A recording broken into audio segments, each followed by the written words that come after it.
Boy, those lights are bright, man. Man, it seemed more powerful this time on the screen. What do you think? Yeah. That's what I thought.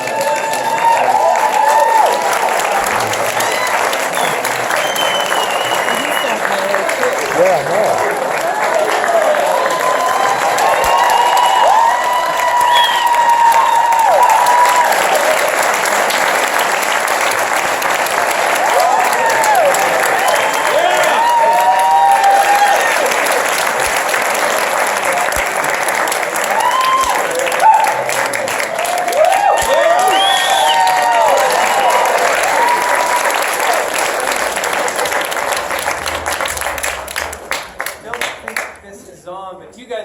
audience we could ever.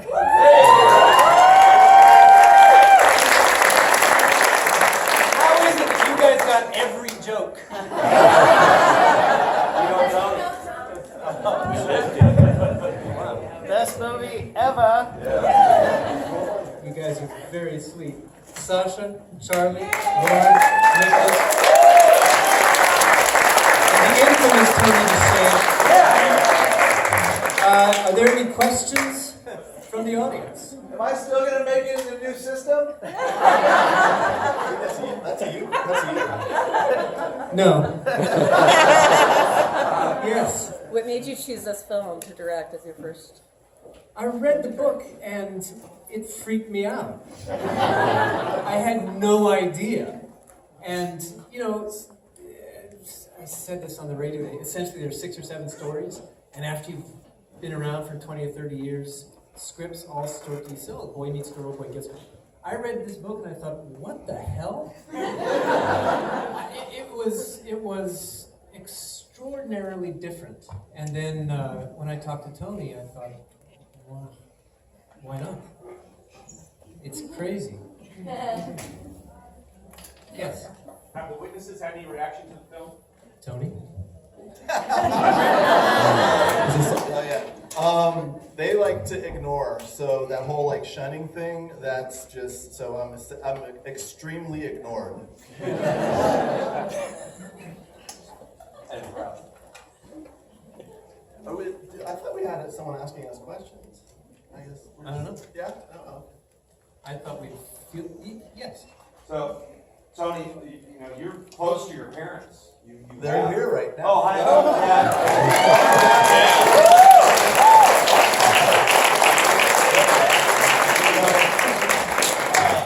Maybe it's a little too close, but from your own path, from your youth to now, and this being semi-autobiographical, how was it after you left? So like this story is like a really compressed version of how I left. Gabe and Sasha are way cooler than I ever was. So yeah, it took me a lot longer, but essentially the beats were there, and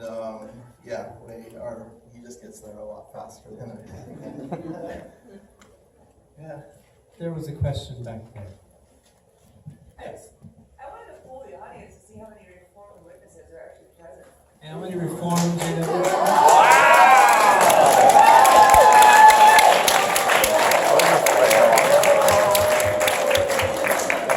And then the next question is, did we do it right?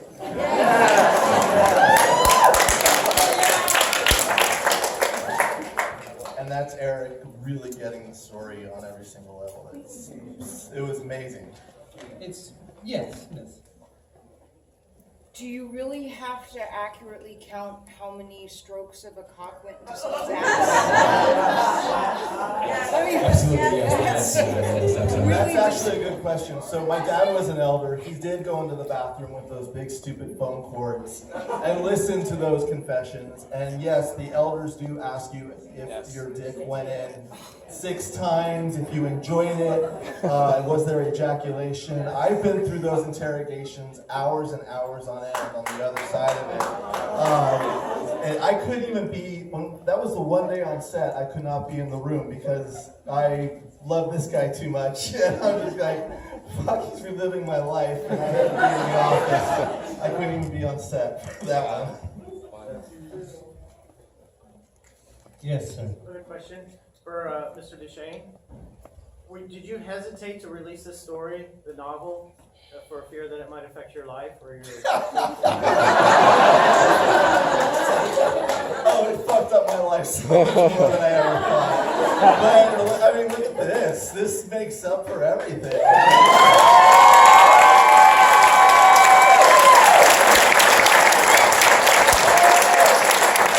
It's been blessings upon blessings, but yeah, hell at the same time. But I'll take this side of it, so it's good.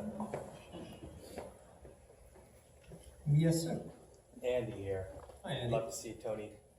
The actors and actresses, you guys did such an awesome job.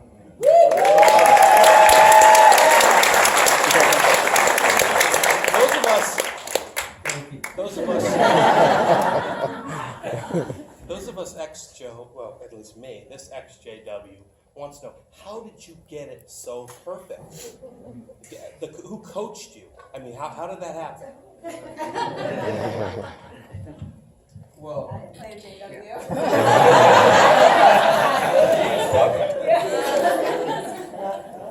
Well, first of all, I want to thank Eric and Tony because their guidance was amazing. It was insane. But one thing that Tony told me before I even started was being a Jehovah's Witness is one thing, but it's the underlining ideas that went behind what Gabe was facing, and that's a human thing. I think a lot of people can understand that, and that's what connected me to Gabe. So I was just trying to figure out, how is this kid who is so alienated and so lost and just wants a sense of connection with the world and trying to find what's right, what's true, and just try to figure that out. And that to me kind of guided me. I think it was an important thing because I was asking Tony about, well, what did they do here and why are they doing this and how does this happen? And so Tony was just really good at pinpointing the humanity of it.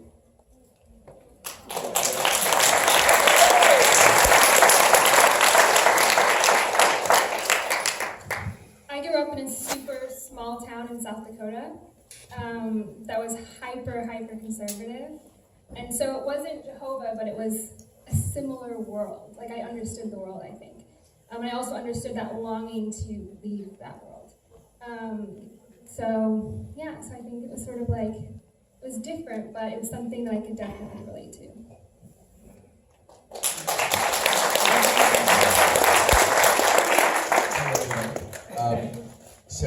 My name is Nicholas. I also grew up in a very religious home, and I joined the team pretty late in the game, just a couple weeks before we started filming. And Eric said if you have the chance and the ability to check out a Jehovah's service. And originally Sasha and I were going to go do that together. It didn't end up happening, but I went on my own. And I was able to firsthand experience the austerity of it all. And again, I grew up in a very Christian home, and so it wasn't too much of a stretch for me to really connect with that world. But also Peter, my character, is desperately searching for the truth, and he pays the ultimate price. So it wasn't terribly challenging to really understand that world of really believing in something so much that your entire world revolves around it. And I've done well. Oh yeah.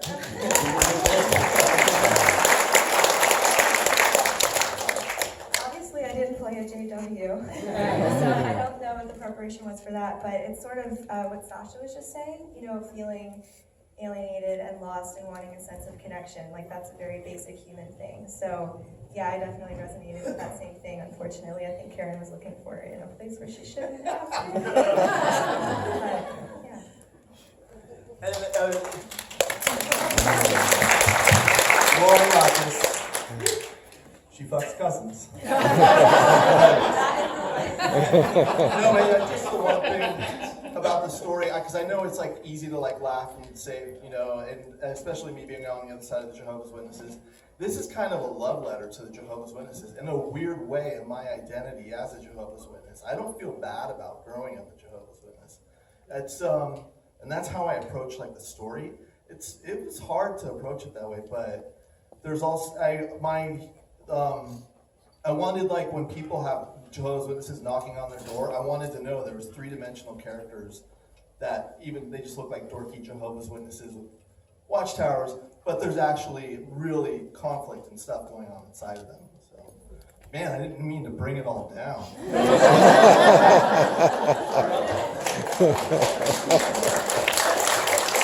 Someone get a question quick. Yes. Eric, was the interview footage of the older folks actors or non-actors? Some of them were actors and some of them weren't. But that was the only thing that wasn't in the script, and we added it later because I really, I wasn't a Jehovah's Witness. I was an Episcopalian, and I put that line in there just because we love everybody. But I didn't want to condescend or to hate these characters. I wanted to love all of these people, and I did. I fell in love with every character. And I thought if we had some old people just telling their stories of their life, sort of like the witnesses in Reds, that you might sort of see, oh, it can mean something to some people. It might not be for me, and it might not be the structure and the belief system that works for me, but if it helps people get through this crazy life, how bad can it be? Well, it can be pretty bad. I forgot the question. So was there a lot of that interview footage to go through? I mean, There was a great deal of it, yes. Question? Yes, sir. Is just that piece that you talked about that you interject with those, some of those were actors, some of those were not. How do you find them and how do they find you when you put this together? Well, the first guy lived in a producer Kenny's building, James Caron, this great actor. The second guy, David Hedison, I used to date his daughter. The two people were Kenny's mother and uncle. And then the actor was Sam Barretts, yes, thank you. So it was a mix of retired, I think James Caron was 90 when he shot this. I mean, some real old people. Yes, sir. When is Armageddon? Right around the corner. Now.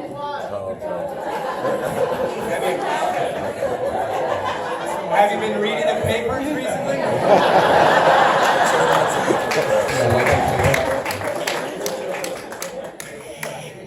Yes, sir.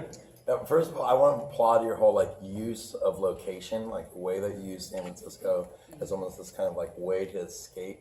I was wondering if you could talk maybe a little bit about what San Francisco meant for you, if it could be any other city or if it had to be San Francisco, and maybe a little bit about shooting in San Francisco, because I know getting permits is incredibly expensive here, and if there could be a new new stolen city of San Francisco where you can start shooting movies there again. So the importance of San Francisco to the story, I grew up in Millbrae. So that location was essentially what Millbrae looked like, I think, in the 80s. And San Francisco I was lucky enough to live close enough to San Francisco and be able to go to City Lights bookstore and read poetry books and then find bands and, kind of navigate that world. That was the San Francisco part. I mean, San Francisco's, that's Mecca.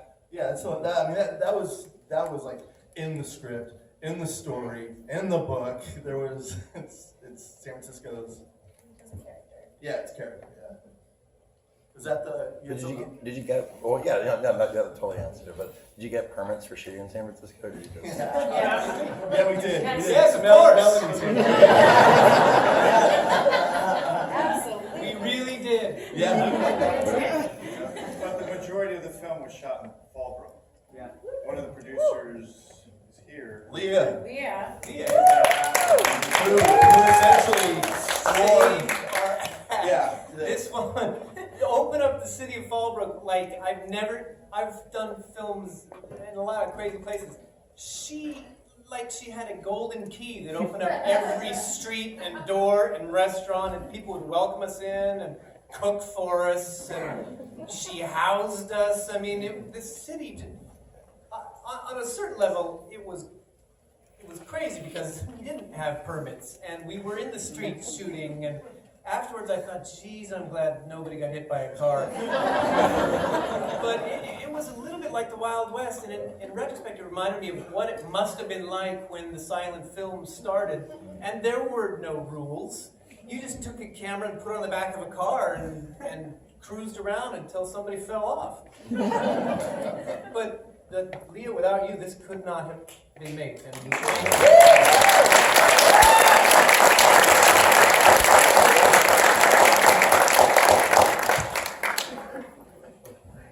Any other questions? Sure. Either as a director or as a writer, what's the message that you want the audience or were thinking about giving to the audience when you were creating your work? What do we all like? What? Like, what was your message? Like, what did you want the audience to take away from it? Okay, that makes sense. What did I like? I want the audience to take away from it, essentially. Empathy. I mean, that's essentially the big point. For me, but as director and taking the story that way, what's your? Do you even have an idea of that? I mean, what are you thinking of that, or are you just like take me in the hole? Honestly, we were just trying to make it through each day, keeping our head above water, because it would rain and there was a storm and the camera would break and we'd lose film, and it was crazy experience, and we were all living in houses together, and it was a crazy experience, but it kind of bonded us in a dysfunctional family way, not unlike the JWs, I think. And I think it's in terms of a broader meaning that I would hope you would walk away with would be to question everything and keep moving towards what it is that might move you, whether or not it's sanctioned by your tribe.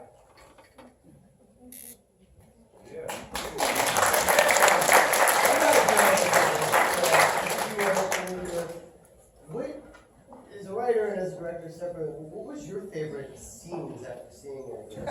What was your favorite scene and what was your favorite scene? I'm very curious what connected to you most. Tony? Yeah. Oh, so I got to sit one seat away from Sasha, and I always tear up on when Paul Adelstein slaps him, and we have the voice of Sasha screaming that he's sorry, and it's just kind of that always gets me. I mean, I'm like. It's like, it's almost masturbatory, because I wrote, it's like you write it, and then you're like, oh, you cry over that.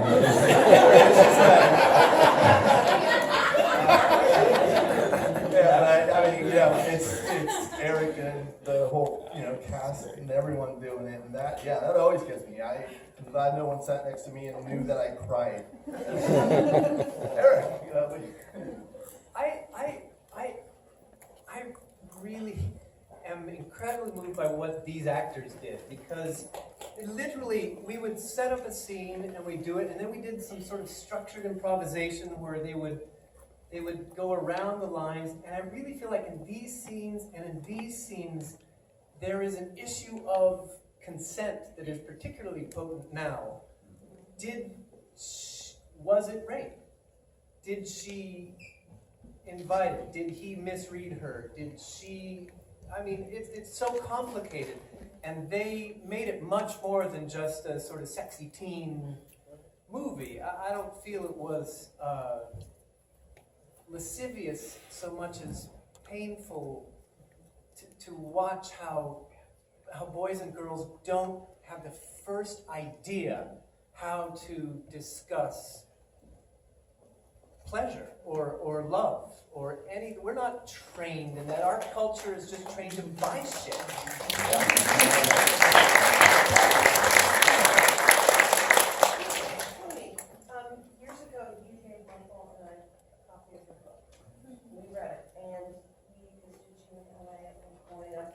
flowing as a writer. Today we heard, Eric, we heard you on Cadillac today, being interviewed. And we're driving, and I'm like, wow, so Tony's out there, it's in the radio, it's being promoted. You're now getting into the movie industry, and I'm wondering, like, where do you see your career going now? Like, you're connected with amazing people. Do you see yourself thinking, writing for the screen? She's asking if Tony envisions himself writing for the screen, where his career might go from here. Big question. Yes, Tony. Oh, I'm sorry. I thought that was for Eric's career and where he's going. Back to radio. More non-commercial radio.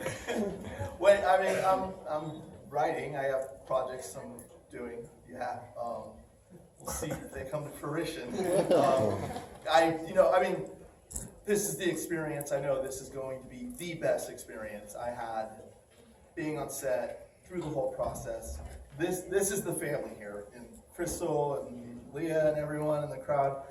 This is the one that will mean everything for me forever. After this,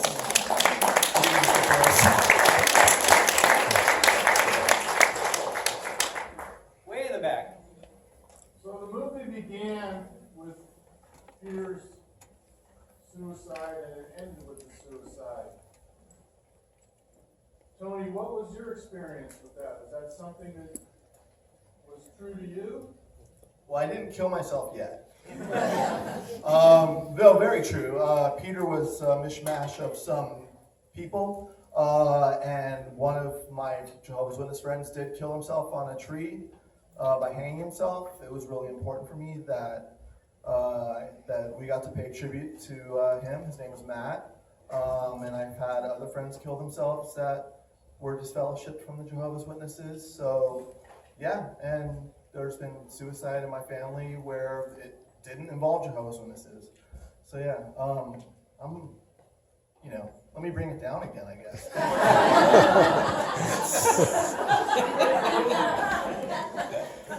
Tony, this question is directed at you. When you wrote your book, I don't think you realized that, after that came out, basically, any witness now who would be caught having your book is almost the same as having the crisis. Good job. So, I mean, he was saying if you have my novel, or if a Jehovah's Witness sees this, it is contraband, they will be disfellowshipped. Check it out now, guys. My question to you is, the emotional struggle you went through writing it, and knowing that the release of it, the impact it could have, and then this fantastic movie you've made, how do you feel about all of it? It's the best day of my life, man. It's like San Francisco, my hometown.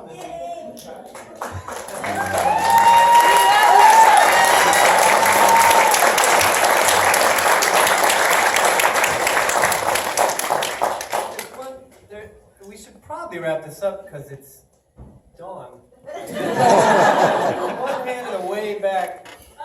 Mine is actually attached to his question. Is there some part of you that when you started writing it, you hoped that maybe struggling teenagers feeling the same way would find it and think maybe I'm not that weird?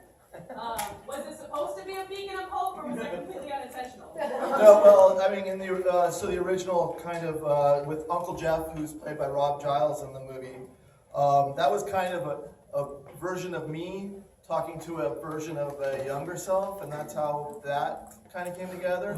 Then I kind of made the uncle a little dumb and had him, I tried to make, our wonderful cousin Karen, I tried to make Gabe's helpers outside of the Jehovah's Witnesses more fucked up than the Jehovah's Witnesses. So it's just everything's fucked, And then I veered from your question, I'm very sorry. That's the last question of the night, right? Is that it? Yes, thank you very much for coming.